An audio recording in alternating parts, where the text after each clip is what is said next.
Conceptually, I try to make distinct difference. Therefore, I engage with some work of social science on this question. Uh, for example, one by Partha Chatterjee on what he separates between civil versus political society. Uh, The two spaces of protest differ in terms of the social and cartographic locations. The distinction is far more explicit in terms of tangible markers such as class origins, ideological leanings, and styles of protest. There is a conceptual distance that depends largely on the respective relationship with the protesters and the state, as well as their experience of citizenship. Uh, as Prathachati sees, that civil society is that close association of modern elite groups, isolated largely from the wider popular life of the communities and confined within enclaves of civic freedom and rational law. The social action of this rights-bearing section of citizenry can easily be, identified. Their social location. In modern democracies, with formal assurance of universal citizenship, everyone is a member of a civil society with equal entitlements. But in effect, a majority of the particular population, particularly those on the margins, are only tenuously citizens, in the sense, the thing which I was earlier talking about, that they really don't have that substantive, things which contribute or allow them to enjoy full citizenship. So even if there is a formal assurance, they do not really have. In that sense, they are then not part of the civil society in real sense. They, on the other hand, for Partha Chatterjee, constitute the political society, the oppressed, the vulnerable, the large section of the poor, etc. And these groups, according to Chatterjee, uh, they frequently transgress the lines of legality in their struggle for existence. They for example, they will occupy and live in slums which are on government land. They might travel without ticket, uh, so they cannot maintain very strict lines of legality. Illegal water collection, illegal electricity, etc. uh, so the state cannot treat them as law-abiding citizens in that sense. But at the same time, according to Chatterjee, the state also turns towards them as interested with them in a different kind of a relationship, in a relationship of, say, patronage and welfare. But what I'm trying to argue is that one, when we are making this distinction between the legality and illegality, etc., we should be aware that the elite too frequently transgress law, which is overlooked very frequently. So various kinds of encroachments which we do, illegal constructions which are done, or bribes which we offer for small little favors from the government officials, etc. These are all acts of illegal transgressions, but are very frequently recorded or perceived as such. Secondly, the relationship of the poor with the state is not just of welfare and developmentalism or patronage, but that relationship is also marred by violence, the everydayness of violence. You know, right from the street vendor to the slum dweller to the ordinary populations are frequently at the facing this violence, and they are aware about it. This violence may not necessarily be in a spectacular one in the physical form all the time, but there is the everyday presence of that state violence and its threat, which comes out far more aggressively when it comes to uh, uh, be against a section of the population which is otherized. And we can see over the years how this otherization has taken place in Indian society. Otherization in that sense is a cultural process. There are uh, various mechanisms and means through which this otherization is frequently produced and maintained. That the other may be shifting in a political history of a country. So in Indian history, political history too, the other has not necessarily remained constant. At one point of time, we know how the Sikhs were the facing the this whole othering business, and from the 1980s onwards, as situations have developed and become far more difficult than as it was earlier, down to the to present, we see how uh, primarily Muslims and of course the Dalits, etc., to constantly face violence. And there are, even statistically too, we can prove that if you look at prison data, for instance, or if we look at the encounter victims. Today, we are having this discussion in the backdrop of one kind of an encounter which has taken place in UP. And when we look at the series of a history of encounters too, uh, again we see that this kind of otherization is within the legal system, within our cultural process, within the political system as well. It's quite a sustained one, and it has developed over the years to have reached the level which we see today. Uh, Thomas Blom Hansen worked on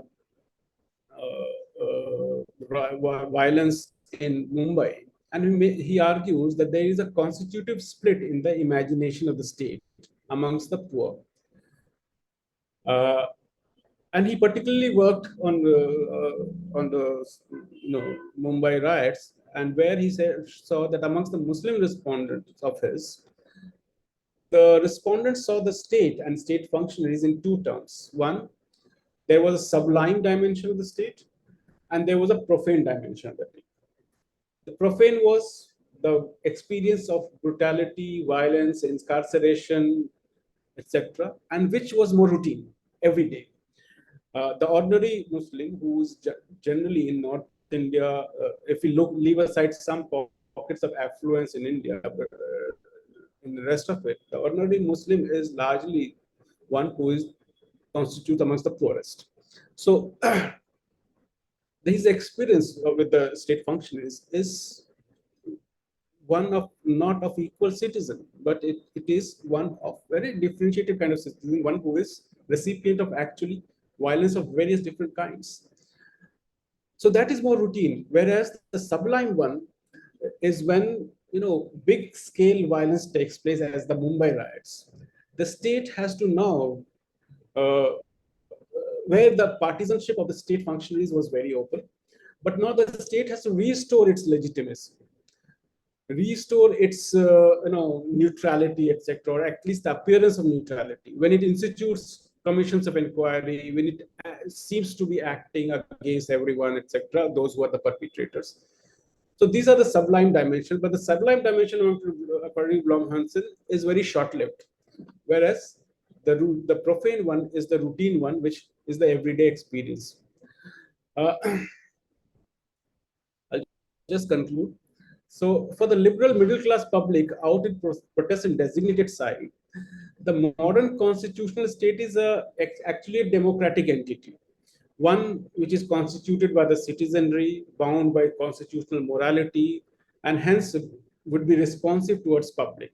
So we have to raise our voice, we have to sign petitions, we have to, engage with the members of the parliament or the representatives of the bureaucracy, etc. And our voices will be heard, and there are processes through which amendments can be ensured, etc. However, this is now how the state is viewed and experienced by the populations on the margins. For them, the state in its existing form is the embodiment of exploitation, oppression, and organized violence.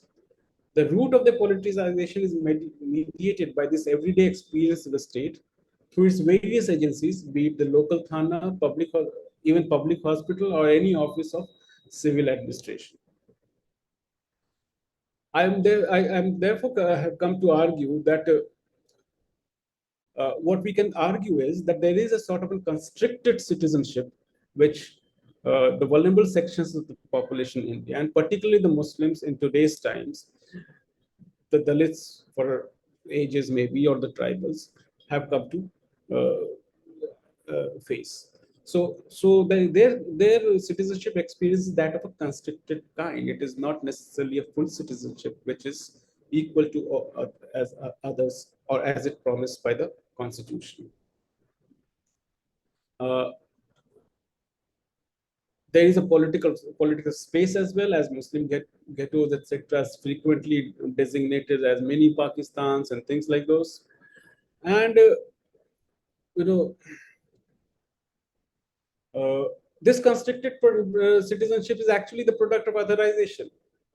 You know, in which the Muslim has come to embody several representations. So the Muslim is the bigot, the traitor, the terrorist in the domain of politics. In the social and cultural plane, the Muslim is a flesh eater, obsessively lascivious, polygamous, besides being practitioner of the most regressive gender codes.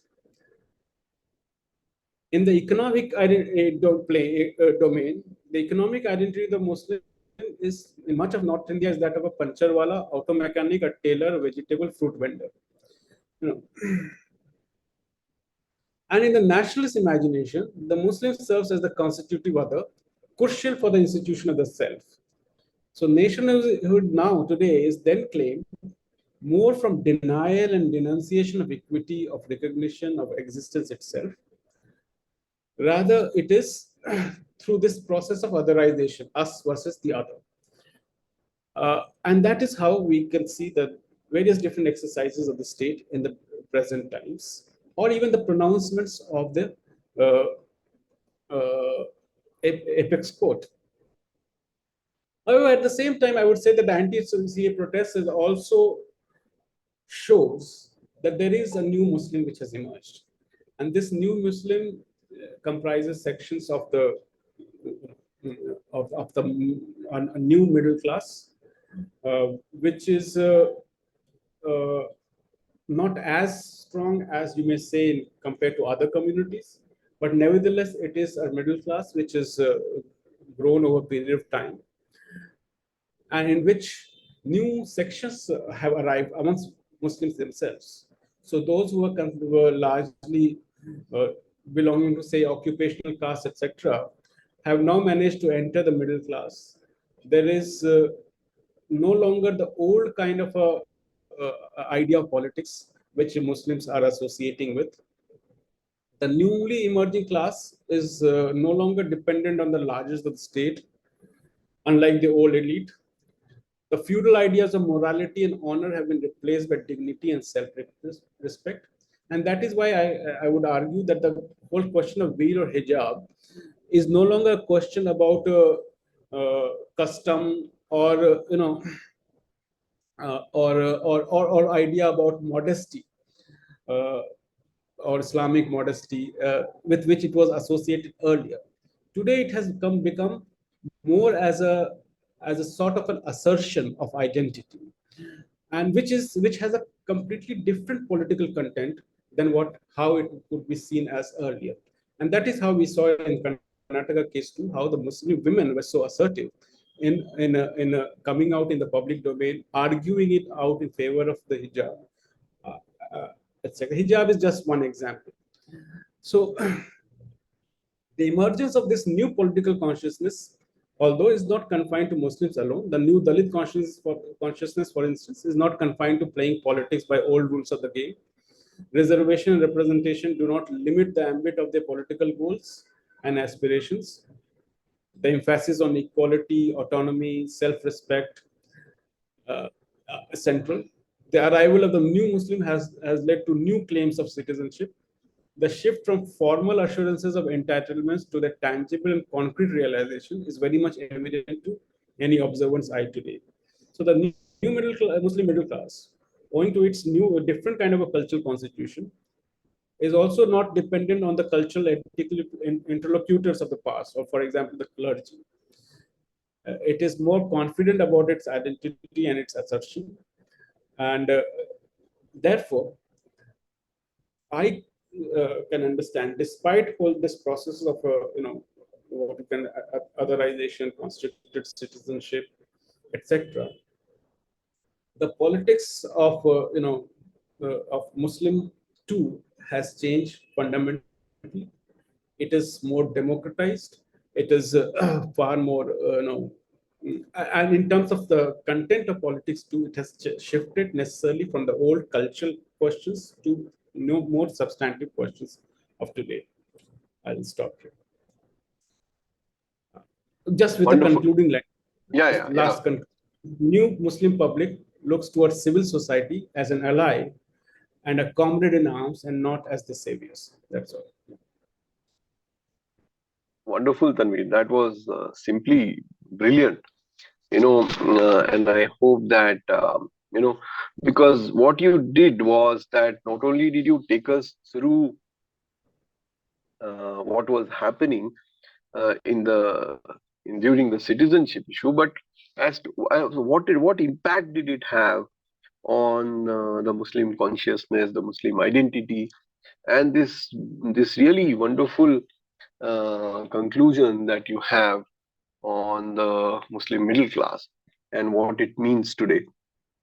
uh, how uh, how mere symbols of culture that dominated the Muslim mind have now been replaced by far more substantive issues of dignity and so on. Really, I mean, that is one thing that we have seen. That's how society has changed, and in that is the redeeming aspect of the future of India's Muslim politics and culture, if I may say so.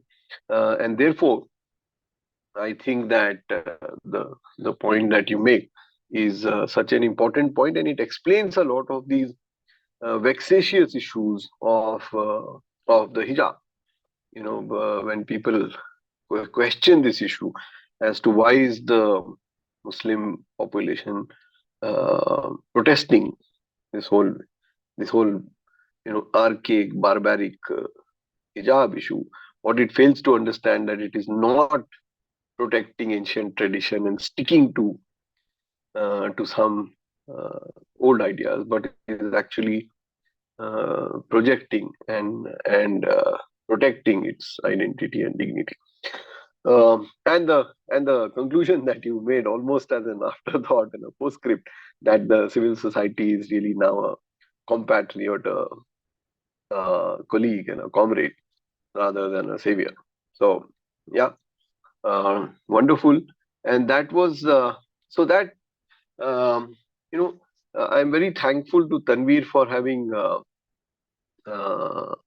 you know uh, given the first of these talks, because what Tanveer has shown us and how Tanveer has linked the um, two volumes that we have done is that he's taken us through the process of the anti-CAA protests and then told us how those protests shaped a new Muslim culture and or a subculture, and he also underlines it by saying that this is not uniquely Muslim; it's also in the Dalit and so on. And Tanveer, thanks also for pointing out to this whole concept of the otherization. We see it so dominantly happening, and you mentioned that the others, the first others that some of us saw as we were in our lifetimes were the Sikhs. The adjective for terrorist in the 80s was the Sikh terrorist. Um, and in some sense, that otherization seems to be creeping back. What is happening in Punjab right now is quite reminiscent of what was happening in the 80s. So, wonder if that same problem is coming up in another fashion, and showing how this whole otherization works. So thanks so much, Tanvi, for taking us through this and for giving us this this bridge to the future. I have Mithilesh with hand raised. So go ahead, Mithilesh, and I Hello, welcome everyone. Yeah, anybody. thank you, Yeah, sir. Thank you so much. And thank you, Tanveer, sir. It was a wonderful and very informative lecture. I have been listening to Amir, sir, as well. And the question has been raised time to time that Muslim community has been facing lots of problem, and nowadays there is a lots of increase in their problems. And don't you think? And I would like to listen to Amir sir's point of view as well on that. ये जो problems हैं वो ठीक है, how to solve, or as a Muslim community, don't you think you need to think more on that aspect कि इन problems के साथ में हमको deal कैसे करना चाहिए, what should be the solution and how to go about, कहीं से शुरू तो करना पड़ेगा. bilkul sahi. But I will let Tanvir take the first shot. He is the Yeah. master of solutions. So actually, I highlight problems. Solution is offered by because it doesn't really work. So, Yeah. see, the problem is multi-pronged, and therefore the solution cannot be one singular. Some problems are, say, which can be addressed with a very honest kind of an approach, etc. For instance, the question about, say, economic impoverishment. Yeah. That can, if with the mobilization of resources, etc., that can be addressed readily by a particular kind of a targeting. And there is a sufficient work in which Amirullah Sahib himself has contributed hugely. Uh, they know where the targeting needs to be done, what kind of targeting needs to be done, and there are also efforts in those directions which are being made. There are the problems, then there are also political problems, which are more intricate. It's not that I'm saying economic problems are not linked to political problems, but just to see them differently, the political problems are far more intricate, which range from the earlier way in which the politics probably overlooked the Muslim question, I would say. But now it is looking at it from a different perspective altogether. There is a over attention towards the Muslims, but more in terms of criminalizing them, more in terms of making more and newer attempts to, to bring in all ways in which they could be targeted, humiliated, etc. I sometimes look at Assam and its politics very closely, and this is what I see every day happening there. I see UP also going in the same direction, or more or less, or the direction which probably earlier was shown by Gujarat. Now, that is the domain of politics, and which requires different kind of a correction, and which in which Muslims alone may not be, sufficient. Rather, they are insufficient there. They need to have developed comradeship and cross, sectional alliances, etc., to ensure that that can happen. So that is a challenge, that is a difficult one, and everyone is trying to is actually seized with that question, how to address that. The cultural one is so deep, I believe, and it usually, the cultural questions are usually one which the cultural changes take place in a very through a very long process, and they can also be altered through a very long process. I think the first two things, if they are addressed, only then will the cultural question be also will follow. So much of otherization is both political, economic, but far deeper is the cultural one, which goes into our national makeup itself, and that needs to be really confronted at various different places.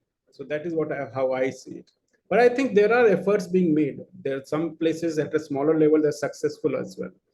Yeah, Amir sir. Yeah, sorry to interrupt you, sir.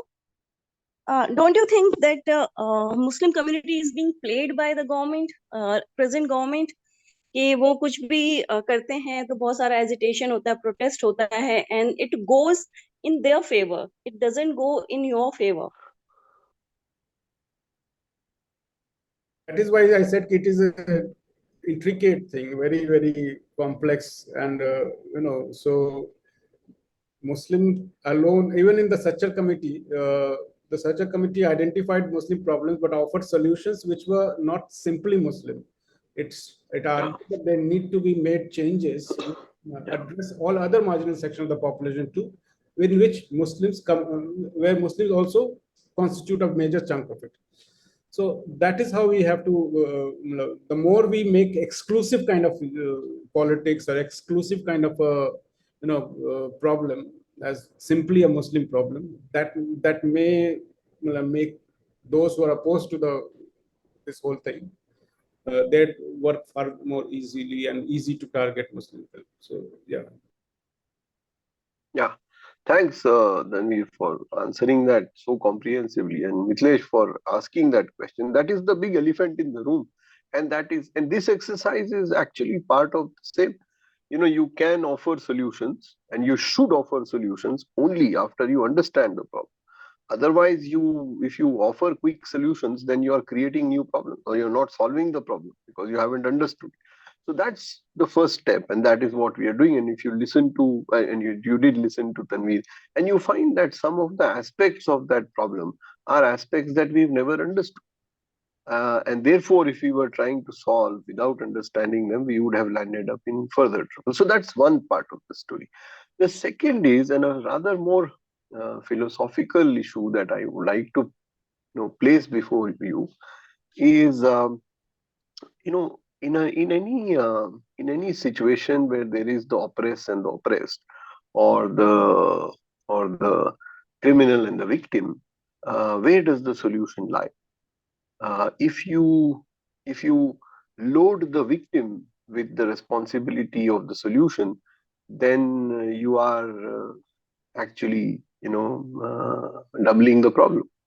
It's like those old silly kind of arguments that people make, that if there is rape, then it must be the fault of the one who's raped, and therefore what should she do about it? So there is a certain sophistication that is required. Of course, there are safeguards that must be put into place. But again, who should place those safeguards? And in any marginalized and the majority question, it is fair. I would stick my neck out and say it is fair to say that if there is a problem and we acknowledge it's a problem, then the burden of solving that problem goes with the majority rather than the minority. If Ahmadiyyas are getting beaten up in Pakistan, it's very difficult to say that they should do something about it. What can they do? The only thing they can do about it is go away or change their names. So it is. You're absolutely right in the sense that one must look at solutions, and as Tanveer says, the solution is to a communal issue very often might be a solution in secular domain. That if there is poverty that we are tackling, then rather than look at tackling Muslim poverty, we tackle poverty itself. If we are tackling illiteracy, let us build better schools rather than have have special scholarships for Muslim children. So there is a secular that in every which way is bigger than the communal. I think in policy terms that is what we need to look at. But this is an important beginning, and it's important, as you do, to ask to the next step, that as we formulate a problem, how do we formulate a solution? So thanks for that.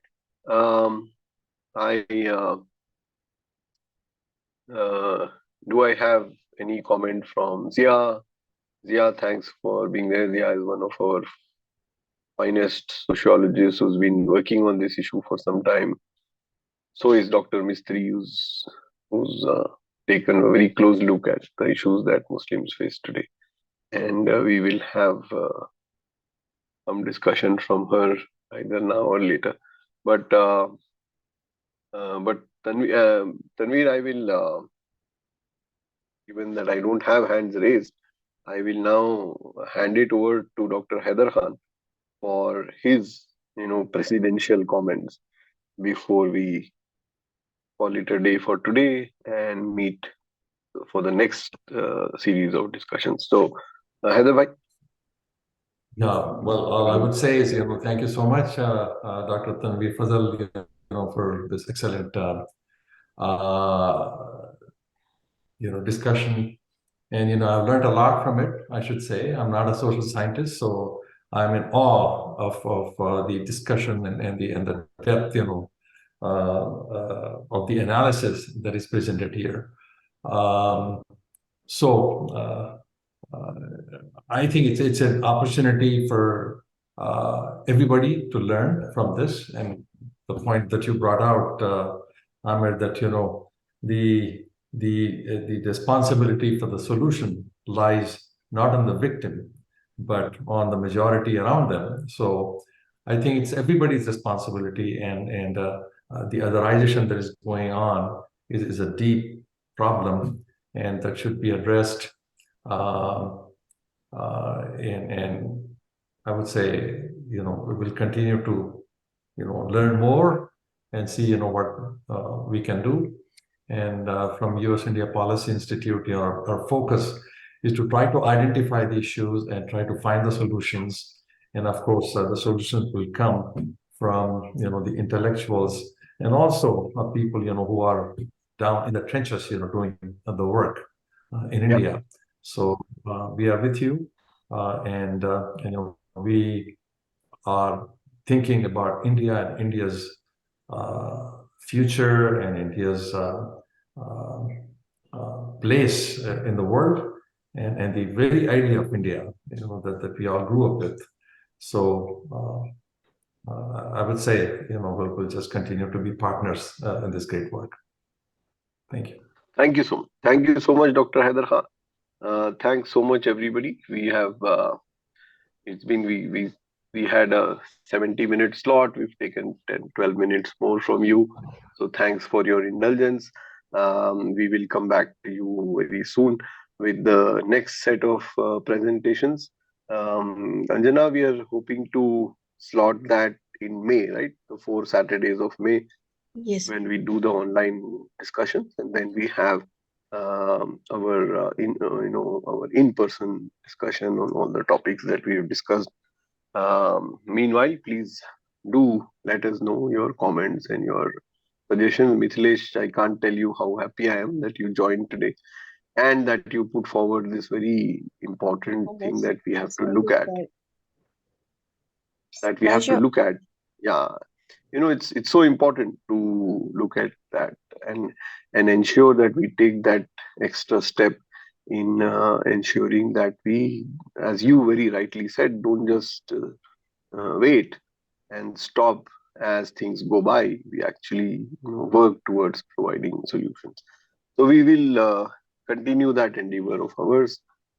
Thanks, Anjana, and we can now say goodbye to everybody. We'll meet again. Thank you so much, and good morning to those in the US, and good night to the Indians. Thank you. Bye, Dr. Khuda Hafiz.